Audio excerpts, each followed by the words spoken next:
O governo decide agir para reatar com o Congresso. Hoje, a presidente Dilma Rousseff pediu ao ministro das Relações Institucionais, Pepe Vargas, que levasse uma mensagem de paz ao presidente do Senado, Renan Calheiros. Ela também defendeu, junto aos líderes dos partidos aliados, a necessidade do ajuste fiscal. Durante a reunião no Palácio do Planalto, a presidente reafirmou a importância da aprovação das medidas de ajuste fiscal para equilibrar as contas do governo. A oposição é contra. Esse discurso que se usa de que a economia pode estar ameaçada e o contribuinte pagando um remédio de uma doença que ele não contraiu. Quem tem que fazer o dever de casa é o governo, cortando despesas, diminuindo estrutura, diminuindo cargos comissionados. Após a reunião, o ministro das Relações Institucionais, Pepe Vargas, declarou que não vê o presidente do Senado, Renan Calheiros, como um adversário. Vargas esteve esta tarde no gabinete de Renan, no Senado, e levou uma mensagem da presidente Dilma. Nós editamos as medidas provisórias para que elas tenham eficácia, né, de forma imediata. E vamos deixar muito claro isso, né?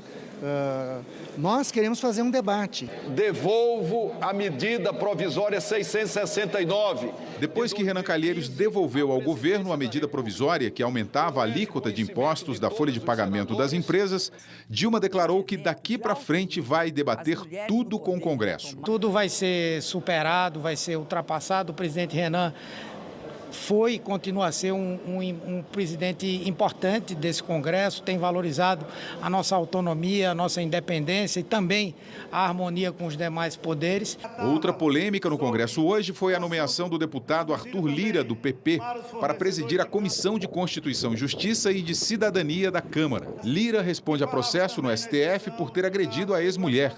E o partido dele é apontado como um dos beneficiários na Operação Lava Jato. Segundo Arthur Lira, a acusação que ele responde foi mantida pelo STF mesmo depois das partes envolvidas terem desistido da ação.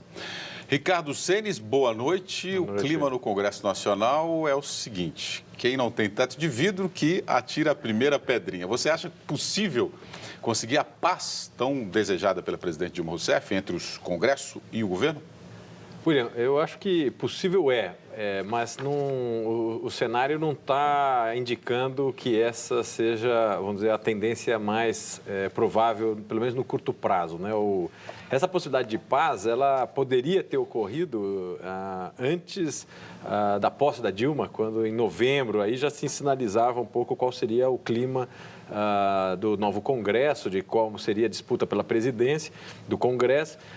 E aí a Dilma e o seu governo perdeu, né, no novo mandato, que ela iria assumir ali um mês e meio depois, perdeu a grande oportunidade de fazer essa costura que ela agora está tentando fazer de maneira desesperada, mas depois de boa parte dos danos e da briga já ter avançado. Então, eu diria o seguinte, que é possível, e principalmente pelo fato de que os dois lados estão muito vulneráveis.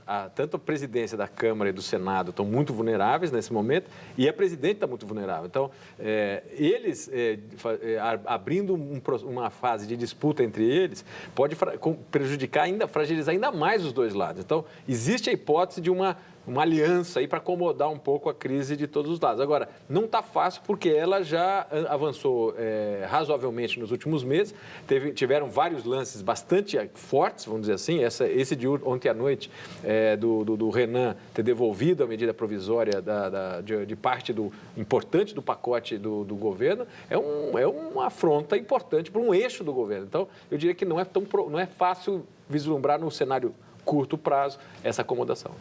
Aline Clemecha, boa noite. O temor agora é o Congresso Nacional paralisar por conta desse caso da Petrobras, né, Aline? Bom, justamente com a lista a ser divulgada até sexta-feira, com a movimentação tanto do Renan Calheiros como Eduardo Cunha, distanciando-se de PT e possivelmente assinalando, então, com uma aproximação com o PSDB, ou seja, uma série de sinais de dificultar o trabalho com a base aliada do governo, com o PMDB principalmente.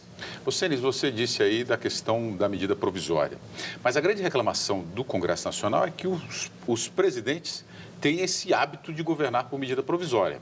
Sim. Ontem a presidente já enviou para o Congresso um projeto de lei sobre essa medida que ela tinha editado, né? Pois é. Esse continua sendo um enorme equívoco na relação entre os poderes. Se o presidente, ele pode até governar a partir de um conjunto de medidas provisórias, mas desde que ele tenha convicção de que a base dele no Congresso está aliado e alinhado com ele. Agora, essa estratégia, portanto, de definir as principais linhas de ação do governo por parte de medida provisória, depende dessa condição preliminar. Como a Dilma não tem essa condição, e ao contrário, ela tinha, obviamente, partido de uma situação onde ela perdeu na Câmara e no Senado boa parte da sua influência, ou seja, a base dela estava muito fragilizada, ela insistir nessa estratégia, sem costurar previamente, é uma crônica da morte anunciada. Agora, o que chama atenção é como a Dilma tem dificuldade de perceber quando a natureza do ambiente político que a cerca, né? Então, ela agora volta a sinalizar uma tentativa de reaproximação com o PMDB, mas parece que o tempo de ela processar e tomar esse tipo de decisão, de mudar, ajustar rumo, demora 4, 5, 6 meses, como a gente está vendo, em alguns casos mais ainda, até reconhecer o erro dela. Então, ela assume cada vez mais custos da sua incapacidade de avaliar corretamente a correlação de forças. Ela está fragilizada, ela precisa entrar num acordo com parte importante. Se não fizer isso, o plano de governo dela está falido no segundo mês do governo dela.